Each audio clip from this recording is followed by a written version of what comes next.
और कुछ खबरें तिजारती दुनिया से। हुकूमत पाकिस्तान की जानिब से पेट्रोलियम मसनूआत की कीमतों में रद्दोबदल कर दिया गया। डीजल की कीमत 5 रुपए बढ़ा दी गई। वजारत खजाना की जानिब से जारी नोटिफिकेशन के मुताबिक पेट्रोल की कीमत 247 रुपए 3 पैसे फी लीटर पर करार रखी गई। डीजल की फी लीटर कीमत को बढ़ाकर 251.29 रुपए हो गई। नई कीमतों का इतलाक रात 12 बजे से हो गया। वजारत खजाना ने कीमतों में रद्दोबदल का नोटिफिकेशन भी जारी कर दिया। और वफाकी वज़ीर ख़ज़ाना मोहम्मद औरंगज़ेब ने कहा है कि हमने मौशियत की सिमत दुरुस्त करने की बुनियाद रखी है, अब मुल्क इक़्तिसादी तौर पर मजबूत होगी। निजी टीवी से गुफ्तगू करते हुए वफाकी वज़ीर ख़ज़ाना मोहम्मद औरंगज़ेब का कहना था कि सूबाई सतह पर ज़री इनकम टैक्स के हवाले से कानून साजी जनवरी 2025 में की गई और टैक्स वसूली 1 जुलाई 2025 से शुरू होगी। इस हवाले से टाइम लाइन पर अमल किया जाएगा।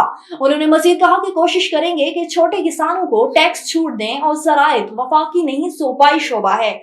वजीर आला का शुक्रगुजार हूं कि उन्होंने इत्तफाक किया कि ज़री शोबे से मुतल्लिक कानून साजी की जाए ताकि इसे शोबे को भी टैक्स नेट में लाया जा सके। और आलमी मंडी में खाम तेल और गैस की कीमतों में कमी रिकॉर्ड की गई। गैर मुल्की खबर एजेंसी के मुताबिक आलमी मंडी में खाम तेल की कीमत में 3% की कमी आई है। बरतानवी खाम तेल बर्नीट ऑयल $75 फी बैरल पर फरोख्त हो रहा है, जबकि अमरीकी खाम तेल WTI $71 फी बैरल की सतह पर मौजूद है।